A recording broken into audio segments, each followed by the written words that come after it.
Hello. I come to you, my friend, with an experience. And so, I come to you humble in this moment, not as someone who has something enlightening to share, but, dude, I gotta let this out. Dude. Picture it didn't happen.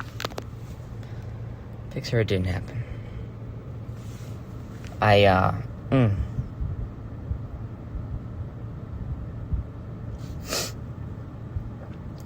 just went on a journey. And I'm back. I'm back from my journey. And at one level, it's like, hey, what did you do? Hey, dude, what happened? I walked around. That's it? No, I didn't. You see?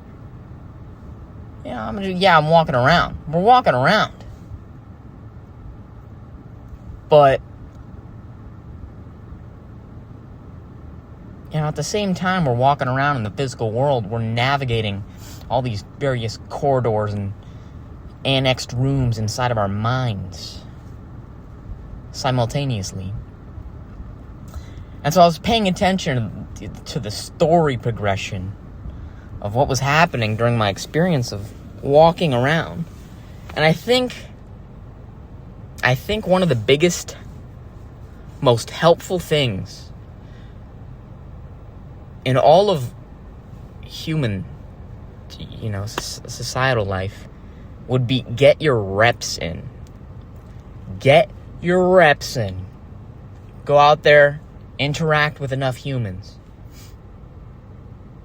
And this is a real matador fakie. You say go out there and interact with humans, someone might take that as go out there and just talk to people. Go out there and pull people out of themselves and just talk to them. Don't do that. Don't be that person.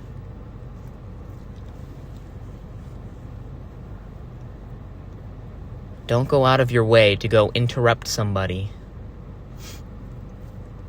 and ask them to change your diaper. Okay? I don't think it's going to work out very well for you.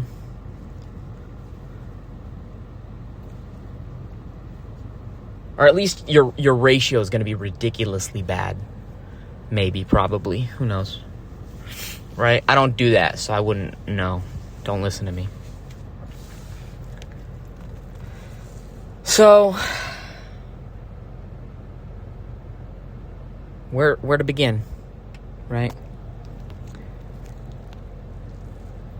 I pop out of my car. This whole time I'm trying to cultivate some kind of space of authenticity. What the hell does it feel like to actually be in this moment, right here, right now? Trying to be very light with the throttle, just SpongeBob, big toe in this shit. Not really accelerating hard into these things that my monkey brain is going after. Trying not to pull and rear with such great force away from all these things that my traumatized brain wants to pull away from. And just kind of slowly go with the motion of the ocean, baby. Motion of the ocean.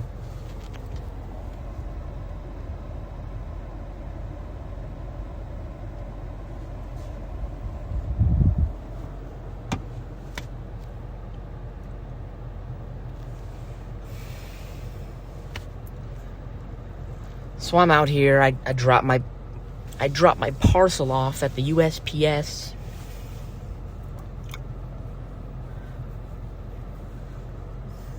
And just begin my exercising.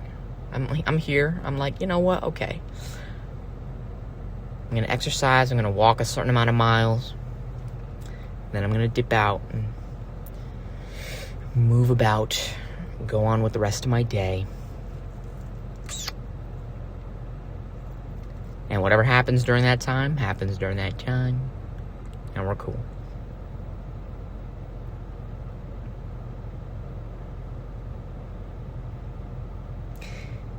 And I hate it. I hate it so much right now. Because I don't even know how to put this into words. It's like I'm trying to describe a color that I'm trying to remember a dream that I forgot, that I just had it. What the fuck? Jesus Christ. How?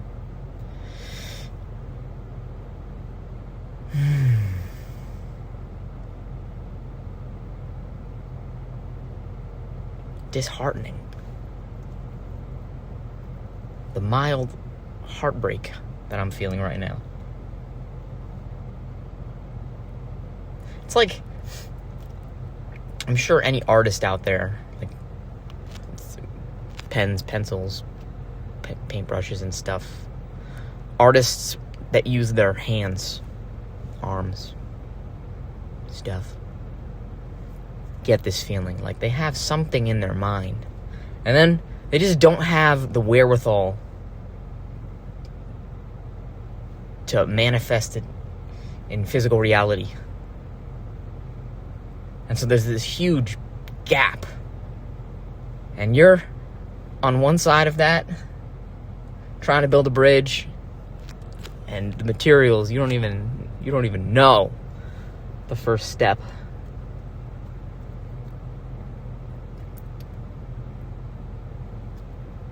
Or even worse, you finish it, or you start it, and it just is not pretty. It doesn't do the experience you just had justice. It doesn't do the idea that you had. Doesn't do the thing in your mind justice. And so you just gotta live with that. You gotta live with that. So I'm at the mall. I'm at the USPS by the mall. I like going here because there's a lot of people. You see, what'll happen is when I walk around outside in nature, people are very few and far to come by. So what'll happen is this sort of artificial interaction that can happen with people a lot of times when we're sort of out of touch. We don't see people very often, so when we see one, it's like, oh, it's the most immense gravitational pull, and we just clank into each other like pool balls breaking. We don't want to ignore them. We don't want to like look for God in that moment in time. We're like, dude, there's a person there. Who would I be if I don't want them to think. We try and reverse engineer the whole situation. Feedback loop going crazy. I don't want them to think that I'm an asshole, that I'm ignoring them. I don't know how to handle this situation. Do I look at them and smile and wave, boys? Put up the front. Do I look like I'm about to get socked by Mike Tyson in the face? Like the sort of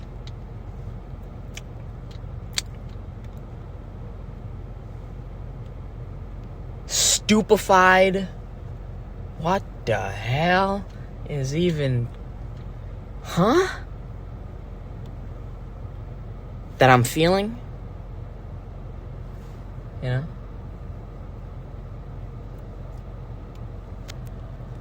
It almost feels wrong to do such a thing.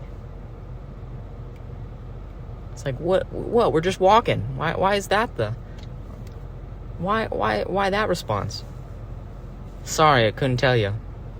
Or perhaps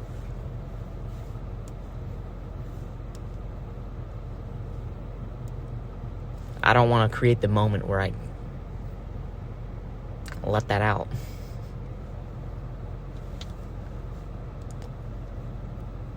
Anyways, So, walking around the mall, and I'm shifting through different channels. You know, I'm like a car, and I'm transitioning to different gears. And so, gear number 1 is letting myself be receptive. Opening up the chakras. Letting go of my desires. And attempting to allow in all the energy around me. To project my mind towards the various beings in this space like a mirror. This is how I feel. This is what I think when I come in contact with you.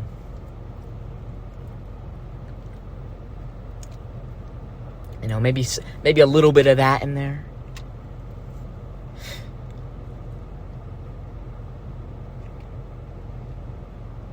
And then there's this really tender thing that happens. You know, you start thinking to yourself, how can I get rid of the suffering? How can I end the suffering? You know, so what happens is now you shift gears again. You transition into something that I would coin. You'll hear it out there. They call it cosmic. Eckhart Tolle, he'll call it cosmic consciousness, or, you know, the consciousness of space.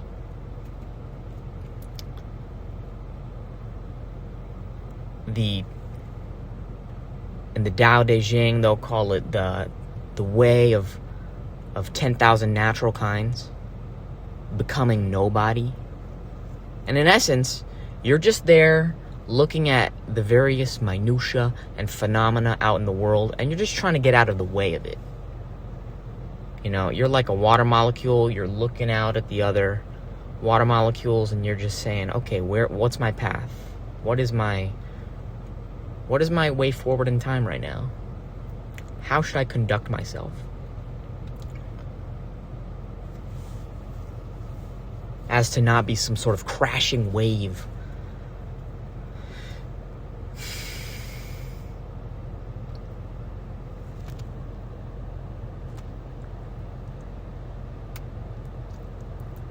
Or like a blood cell moving around through the veins and the arteries. So cosmic consciousness, you know, spatial consciousness, space consciousness.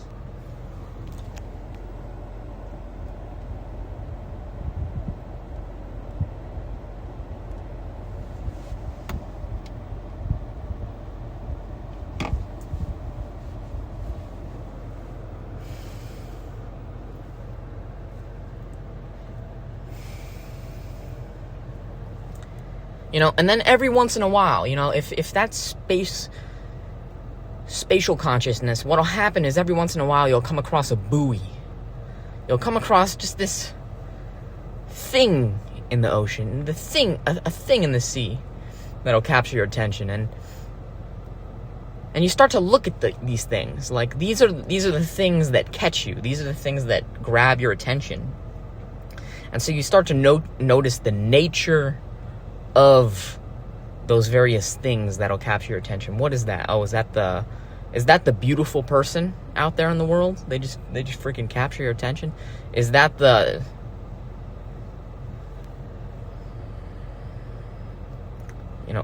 slightly more complex sort of unfolding of the universe before you? Or you gotta dip, dive? You gotta hit him with a crossover or something like that? Just because it feels right? Feels like the right thing to do, perhaps? And then, what's interesting is, from this sort of spatial cosmic consciousness, you become aware of things that you're avoiding. And so you recognize, okay. I'm avoiding the mind. Right now I'm playing it safe, I'm very safe. I'm going down. I don't know the systems. I don't know the systems of like ski slopes. I don't know if blue or green or white or yellow are like the easy levels, but you're essentially going down pizza and french fry level. Very low level slopes. You're on the lazy river at this point and just not doing too much. You're just, you're getting acclimated or what have you. You're digesting your food. And you notice from this place of spatial consciousness, you're avoiding the mind.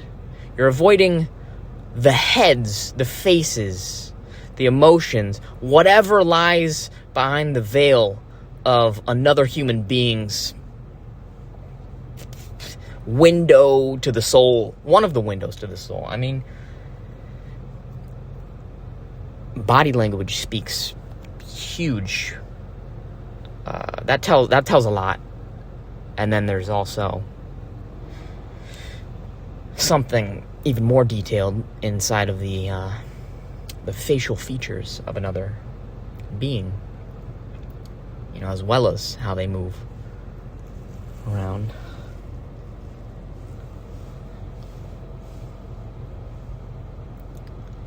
So you're like, oh, okay, I guess I'm avoiding the suffering. I'm avoiding the sort of dips and changes that might happen. You start to see your spatial cosmic consciousness. I'm starting to not like this term. It's becoming very hippie as I'm speaking it out.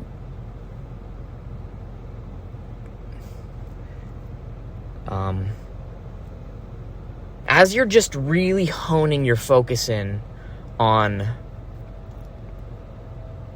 where you should be in space, at what tempo you should be moving, and at what directions, with very meticulous, sort of non-dynamic movements.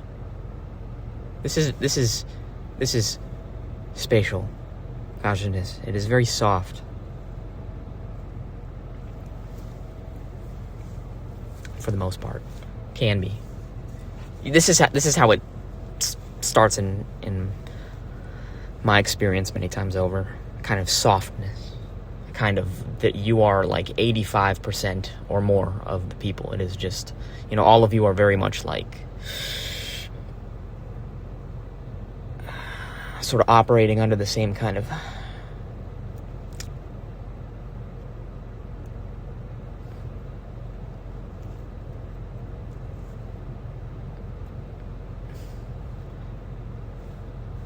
natural system, governing ordinance.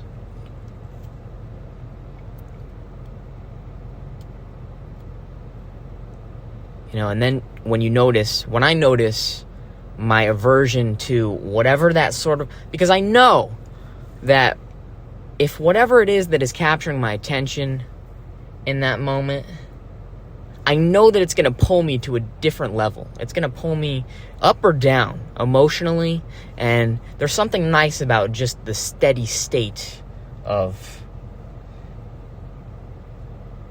just, it's rhythmic. It's rhythmic. It's musical. It's predictable. It's satisfying.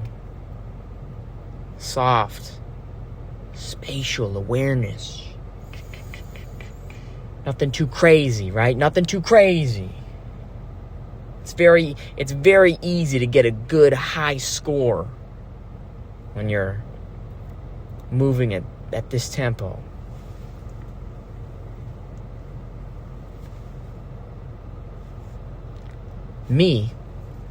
I become aware of that thing that I'm avoiding. What the hell is going to be behind What the hell is going to be inside of that face? Right? How are we going to go about this? And, what you'll recognize is there's a kind of suffering. There is a suffering.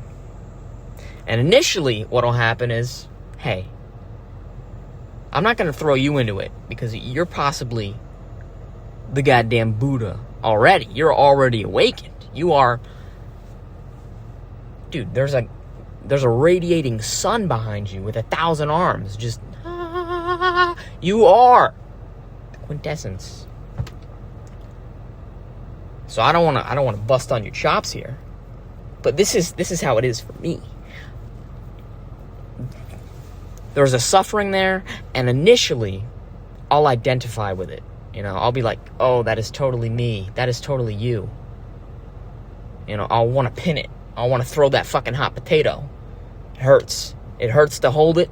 And so, or you're holding it, and I'm like, oh, shit. It's the end of the world! Hot potato! No. Flesh wound. 'Tis not but a flesh wound. 'Tis a flesh wound! Not the flesh wound. Freaking flesh wound. Oh. And then, you get acclimated to that, At first it's just glances. Glances, look away. I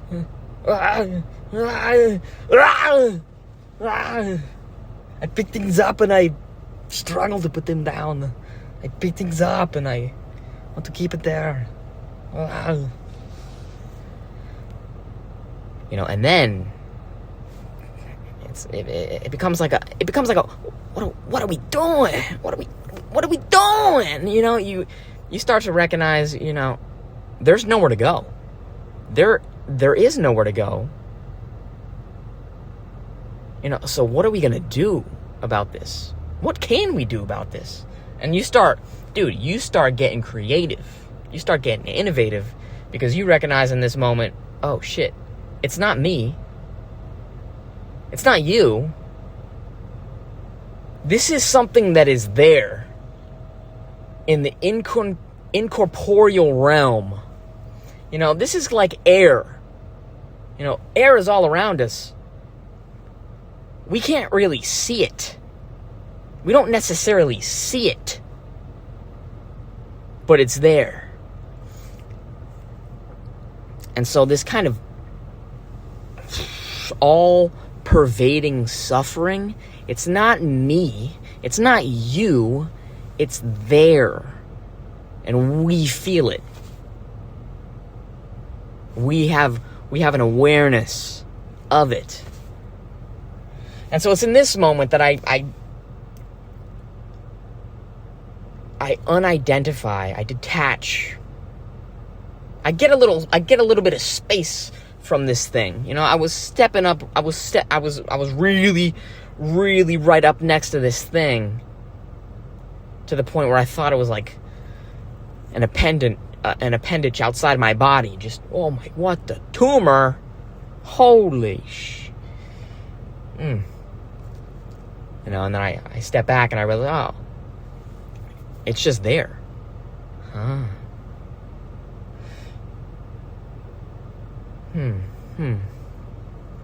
Okay. And so my whole MO on this thing begins to change. I look out, and now I'm looking out. I'm looking out at the world. My MO changes from whatever the hell it was before to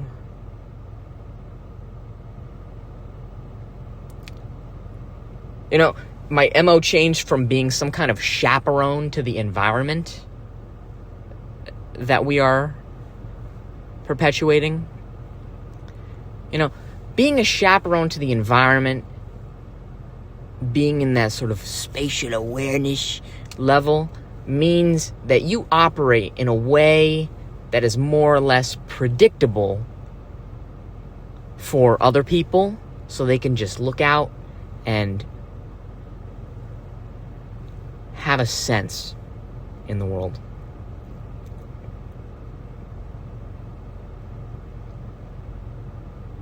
that they can follow in that groove, or they can break off and move at a different pace.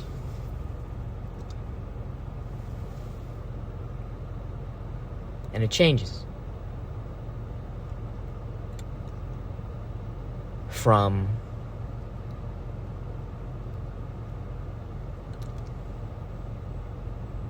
it's a smaller sort of space in that moment. In that moment of things, you're just trying to get your P's and Q's together. You're trying to make sure that you're all right, you're okay. Your hair is fixed up and done properly, and you're presentable, and yada yada. That you're just okay. You're setting up yourself first. So in a way, it is a little bit selfish. And then it turns into more of a selflessness. There is oh shit, I just came across a tidbit of information. Whoa. I'm no longer exactly in the same kind of reactionary state of behavior as I was before. There's a little bit of leg room here. A little bit more leg room. And you become a chaperone for people who are identifying with the suffering. You're no longer, I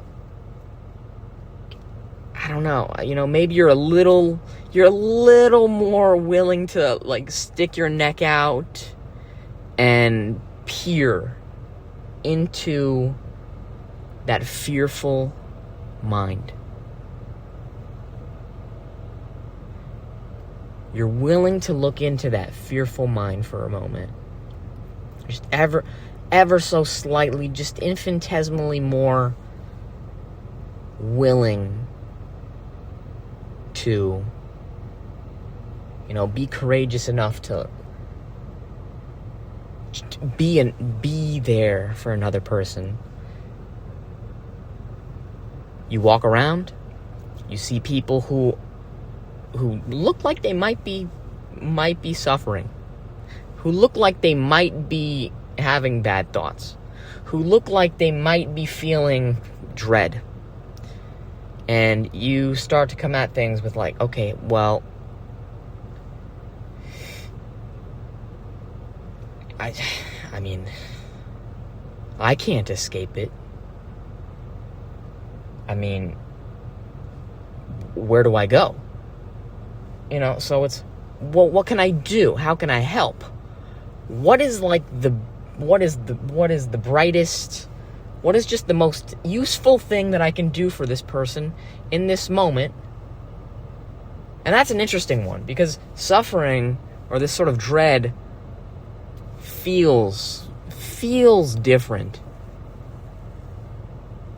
That it's not always it's not like cutting the tops off of strawberries. It's not like all suffering has the same shape, and you just have to go at the top at this angle, and then go in a circle, and then pull it, or use this handy freaking tool that they made and they're advertising on a Rob Lowe infomercial thing at night. No, it's different. It's like the shape of a butternut squash or a sweet potato. Those can, or a pumpkin. Those can come out vascular. Ooh. Vascular sweet potato. What the hell was God doing when he did that? What was he thinking? A veiny potato.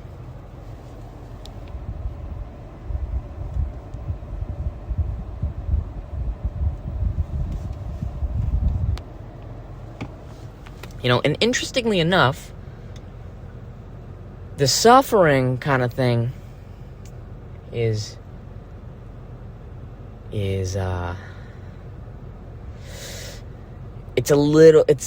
becomes a little less painful you know, because of the aversion, the pain, the anxiety of it, it begins in the mind and it grows in the mind. But when it's out on your plate out there in the world and you're ready to deal with it at that time, there's some kind of defense system or an immunity that you build to the pain of it. It's like a fireproofing that you've got going on against that excrement firecracker.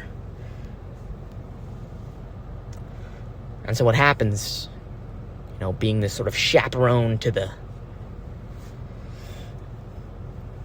people of the world who might be caught in this thing, you just become like a mirror to them.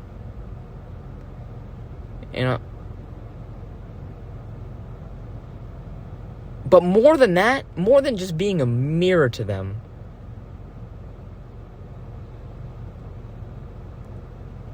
you're no longer kind of treating this dread and suffering like it's repulsive, ugly, and smelly.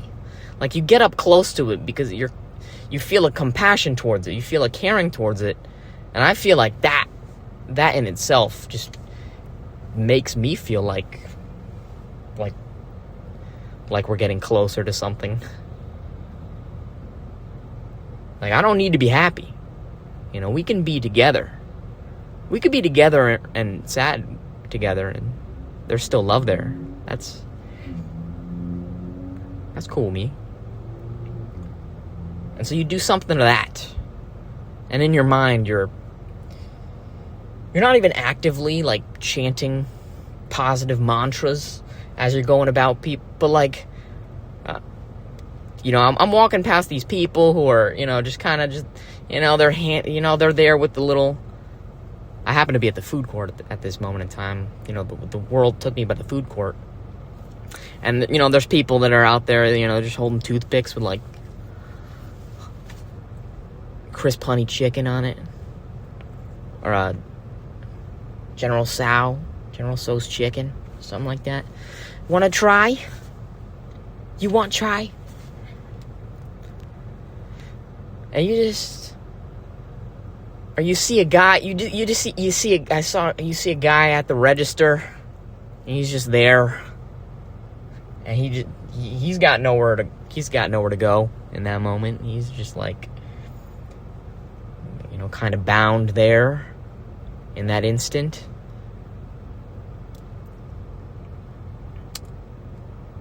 For lack of better words.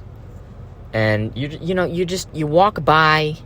And as you're walking by, you look at him, and you just, whatever is in your posture and in your eye contact is like, be strong.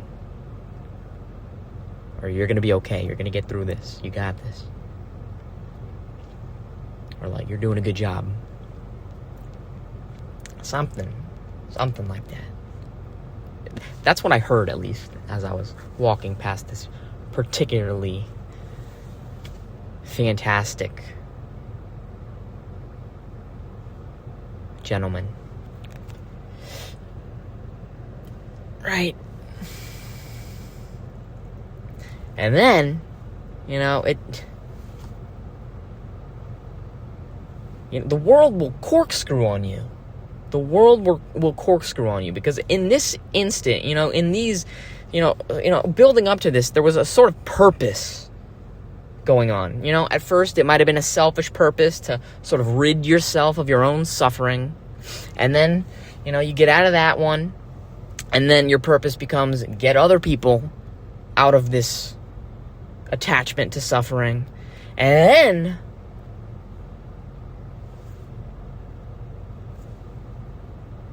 I don't know if I got bored with it. I don't remember what happened, but I got like lost in the sauce of the things.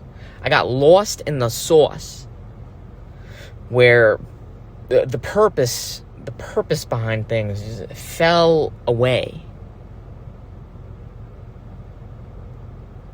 You know, I felt I felt very strongly in that instance that I was being some kind of chaperone to the various entity, and that is the highest that I could conceive of, like, being the most beneficial thing I could do in that moment. And then you know, what comes across is like this whole sort of the nature of interconnectedness, right? That if I've made myself out to be a helper, then that means that someone out there has to be the helped. They have to be the helpee. And so if I'm if I'm active, if I'm just saying, fuck it, you know, I'm gonna cosmic consciousness, yeah, that's cool or whatever, you know, doing my best to assuage the suffering of the world within human beings, you know, they've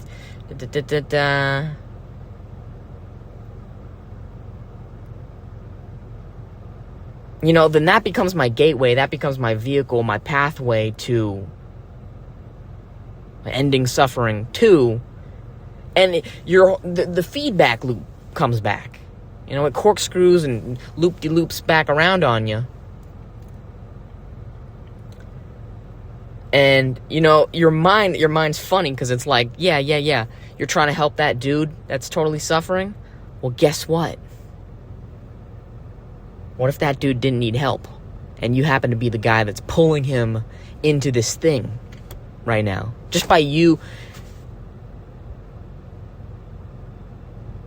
Quantum physics. You know, if you observe something, it changes.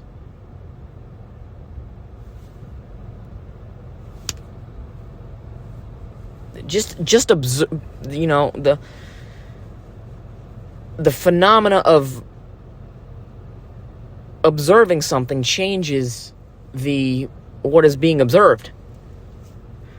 And so what if by you sort of peering in behind the veil, you know, what if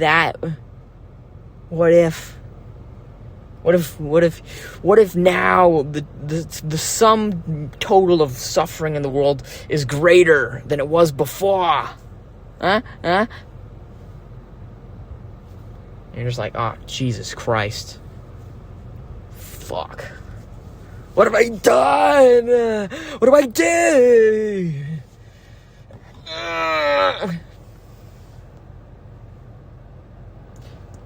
Now you're lost. Lost in the heat of it all.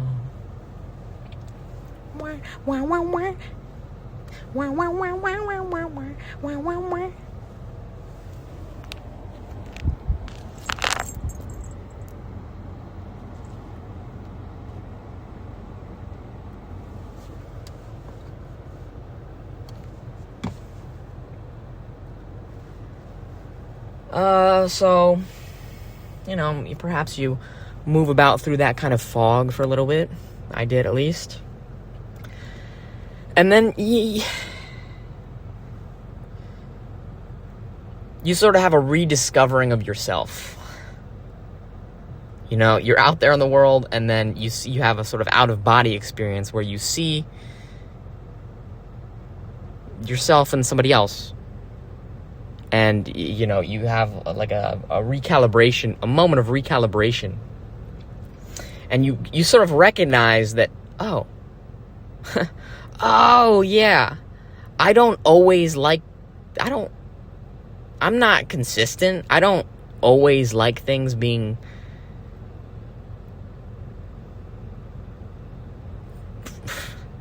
buttery and soft, you know? Sometimes I like things rough and strange.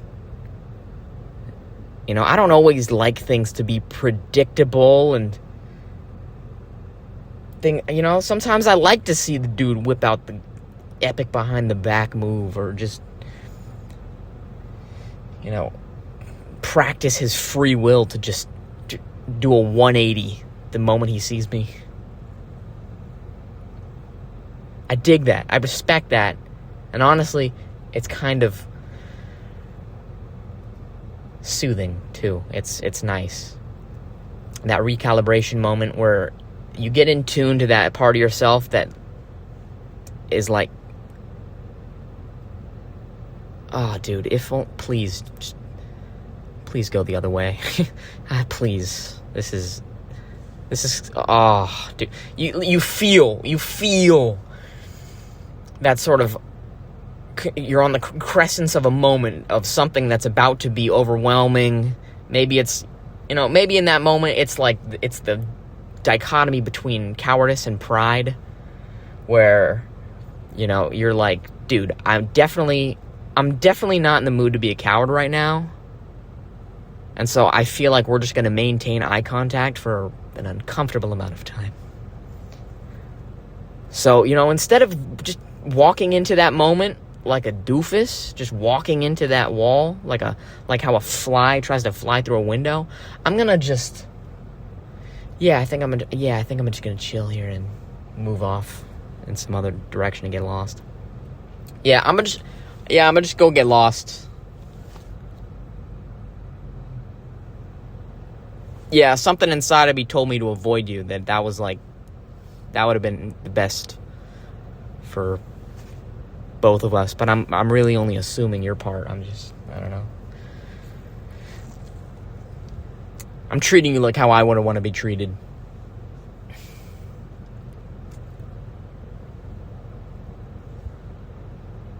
Like two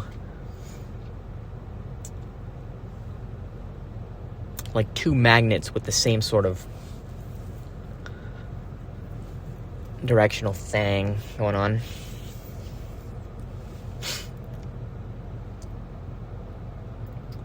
There's a little bit of that. And then,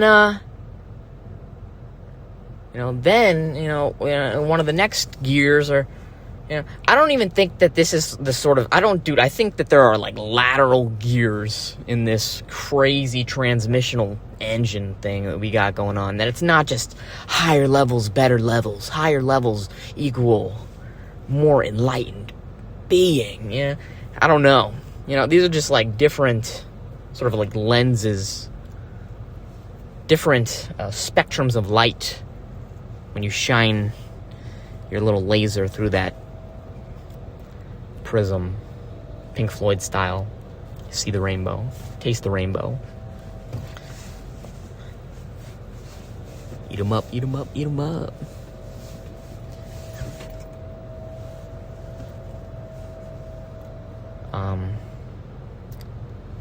So one of those lateral levels or what have you is those things that you were, you sense the initial sort of like attention grab of it. Your motive changes again with it. Before, if your whole thing was like, hey, let me chaperone this thing, just sort of guardian angel it, let's pull it out of the suffering, blah blah. Now you're like, oh dude, this is raw material, what can I make with it? Oh dude, we should totally play and try and have some fun over here, trying to pull some fun out of life, fun out of the moment. What the it is a little exhilarating, is it not? It is a little, there is a little anxiety in it, but we can jive, we can we can dance, right? Something, maybe, perhaps, maybe, so these things that'll grab your attention, and maybe at first you avoid, and then next, after the avoidance comes the sort of, this is for me, it's avoidance, and then it's sort of warming up to it, getting acclimated to it, then it's the sort of stepping back from it, coming back in at a different angle, blah blah. Then it's, okay, let's see how we can have fun with it. Let me see how close we can get. Let's see what kind of dance we have together. Are we doing the tango? Are we doing more of a swing? Are we doing more of a foxtrot? Or is this a waltz? What are we doing? I want to dance, dude. I want to dance. one of those planetary heads out there. He's like, show me what you've got. And I'm like, I'm ready to show you what I freaking got. I'm ready to get swifty. Let's do it, Mr. Bulldops. Let's go. Ready to roll. Beyblade. Let it rip. So I'm ready to let it rip. But I'm waiting there, I'm checking in. I'm asking for consent. I'm looking over there. I don't want to just Beyblade. I don't want to just go out there and Beyblade some poor innocent bystander who just happened to be there and just start playing with somebody who didn't want to do nothing, I'm looking over there. I'm like, hey, you want to, what? I'm looking in the eyes. I'm like, is there, huh? What do you think? And if I get that A-okay, then it's, it's all points bulletin. It's pedal to the metal from that point, I suppose, for a moment. And that's an interesting one. That one's like cosmic freaking fireworks just colliding.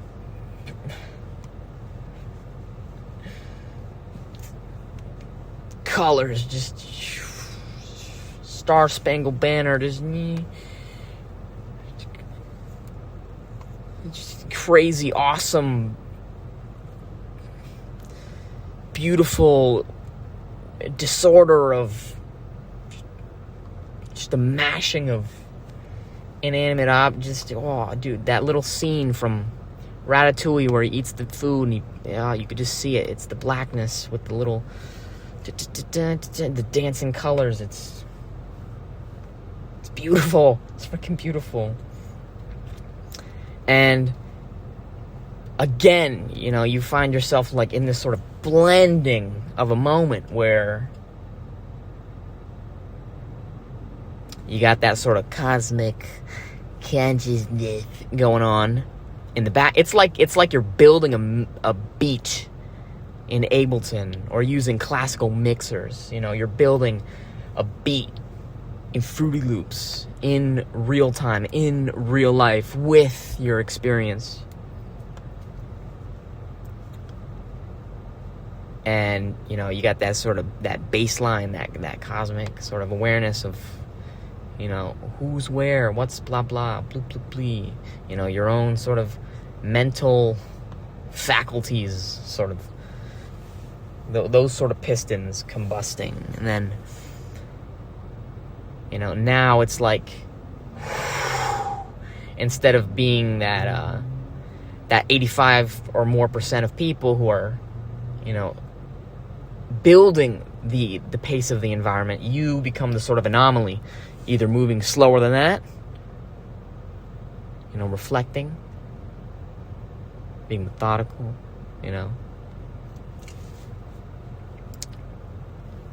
being very articulated and poignant, or you become one of the fast. You take a fast pass, and you're moving around at that speed, light speed in that moment, and it's nice. It's a beautiful time, In that moment of things, this is a very specific thought that I had, and the thought was, dude, you can do anything. Everything is okay if you have the right sort of velocity behind it.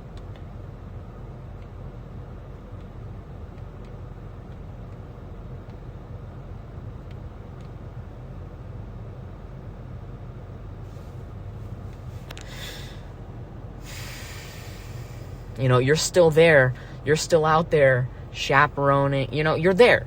You're there for all of it. All these things are sort of blending, simmering in this sort of stew like of an experience, and you still have all those flavor profiles adding what they have in. You're paying attention to the herd of the thing, the environment that is made up of people. You're paying attention to and willing to lend out a helping hand, to be selfless. You're also paying attention to when your own desires to go in and cleanse the world of suffering, that you can,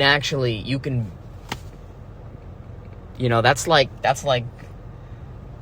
like driving down the highway and checking the other car's tires to see if the tires got the right amount of pressure next to you. It's like, dude, maybe just a glance, perhaps just a glance, but you got to focus on the road before you. There's a little bit of that going on. There's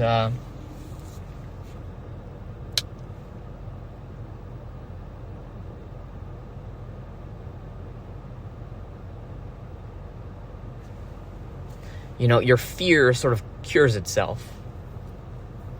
You're less afraid of the change that might go on within you or upon you. And it's in that moment that you're like massaged and you're relaxed and you're rejuvenated. And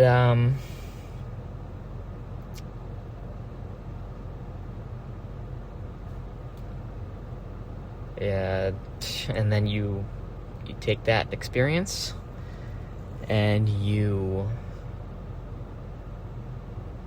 it nourishes you, and then you go to sleep and you wake up and you're like, I gotta get it again. How do I get it again? Like somehow it's not you anymore, right? That's the fun. That's like the funniest illusion. That's the sort of interdependence. You can't just. It's not socially acceptable to have these experiences alone in your room all by yourself. You're gonna be labeled with a mental illness if you do such that. You're only allowed to have these experiences with other people.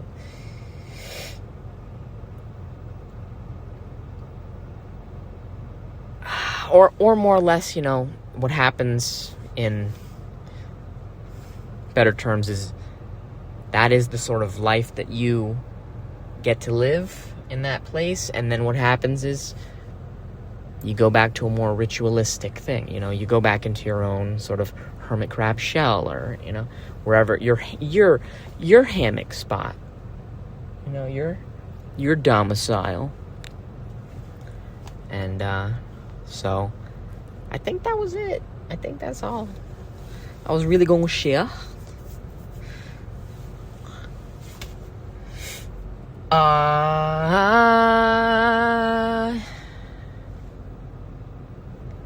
I'm gonna go get some cheese and skedaddle. Thanks for listening. Thanks for the time. I enjoyed myself very much. I hope you did too. I'll catch you in the next one. Thank you. Good night.